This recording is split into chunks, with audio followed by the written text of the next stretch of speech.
जब ज़मीन पर पहली बार हवाओं ने सांस ली, जब वक्त की रेत पर पहला कदम पड़ा, वो वक्त था हज़रत आदम अलैहिस्सलाम की तख्लीक से भी सदियों पहले का। हज़रत आदम अलैहिस्सलाम से पहले दुनिया वीरान नहीं थी, बल्कि वो एक ऐसा दौर था जहां अल्लाह ने अपनी हिकमत और कुदरत से अजीब अजीब मखलूक़ात को ज़मीन पर आबाद किया हुआ था। उस वक्त ना इंसान थे, ना ही इंसानों का शोर, ना शहर, ना कस्बे, बल्कि एक खामोशी थी, एक अजीब सी तन्हाई जिसमें भी एक नज़ाकत और एक कशिश थी। दोस्तों, वीडियो में आगे बढ़ने से पहले आपसे छोटी सी रिक्वेस्ट है। दोस्तों, इन वीडियोस को बनाने में बहुत वक्त और बहुत मेहनत लगती है। अगर आप हमें सपोर्ट करना चाहते हैं तो प्लीज वीडियो को लाइक करके चैनल को सब्सक्राइब जरूर कीजिएगा और एक प्यारा सा कॉमेंट करें इस वीडियो के बारे में। चलिए टॉपिक पर वापस आते हैं। मुफस्सिरीन कहते हैं कि सबसे पहले अल्लाह ताला ने नूरानी मखलूक पैदा की, यानी फरिश्ते। ये फरिश्ते रोशनी से बने थे, पाक, बेगुनाह।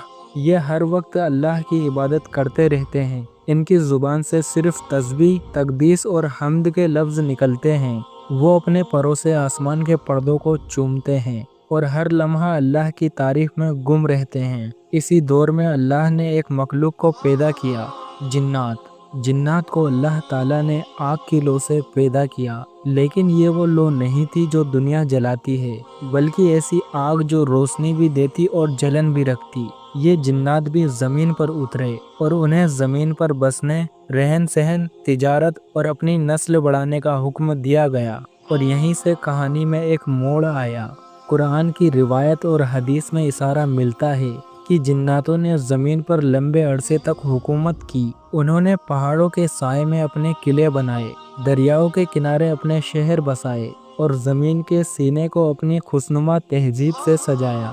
उनके बीच में भी नेक और बुरे जिन्नात भी थे। कुछ ऐसे जिन्नात थे जो अल्लाह के वफादार थे, रातों को तन्हाई में सजदे करते थे, अल्लाह की इबादत करते थे। और कुछ जिन्नात ऐसे भी थे जिनके दिलों में घमंड, फितना और फसाद की आग भड़की हुई थी। वो तकब्बुर में आ गए, अपनी ताकत पर नाज करने लगे और एक वक्त आया जब उनका फसाद ज़मीन को लहू से लाल करने लगा। इसी फसाद को देखकर फरिश्तों ने अल्लाह से अर्ज़ किया, क्या तू ऐसी मखलूक पैदा करेगा जो ज़मीन पर फसाद मचाएगी और खून बहाएगी? जिन्नातों ने ज़मीन पर खूब खून रेजी की।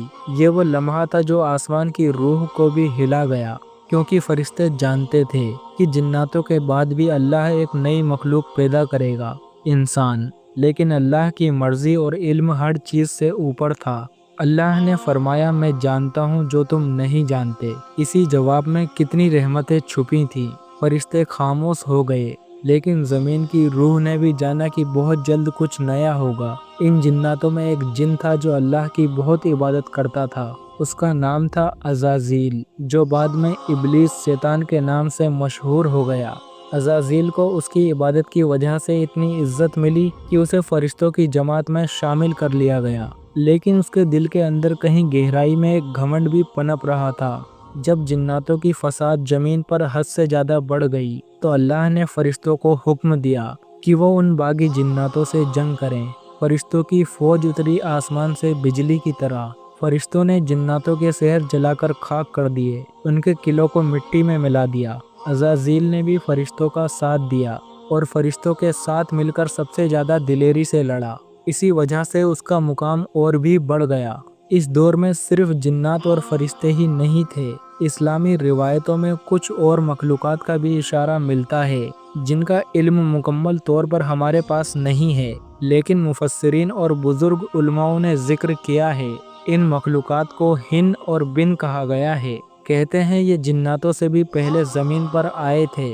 इनके जिस्म भी किसी किस्म की आग या रोशनी से बने थे, लेकिन जिन्नातों जैसे ताकतवर नहीं थे। ये भी कुछ वक्त के लिए ज़मीन पर बसे, लेकिन ज़मीन पर उनका फसाद भी बढ़ गया और अल्लाह ने फरिश्तों के ज़रिए उन्हें भी हलाक करवा दिया। इस तरह ज़मीन पर एक के बाद एक मखलूक आती रही और हर बार आसमान से नई तामीर और तबाही का फैसला उतरता रहा।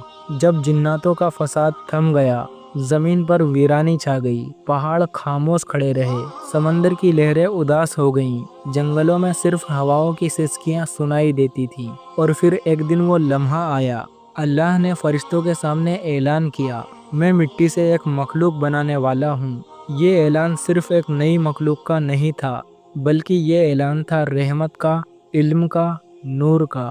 مفسرین بتاتے ہیں کہ اللہ تعالیٰ نے زمین کے مختلف حصوں سے مٹی لی، کہیں سے سفید، کہیں سے کالی، کہیں سے لال، کہیں سے پیلی۔ اس مٹی میں اللہ نے اپنی قدرت سے جان ڈالی۔ مٹی گیلی ہوئی، پھر خشک ہوئی، پھر سخت ہوئی، اور پھر بنی حضرت آدم علیہ السلام کی صورت۔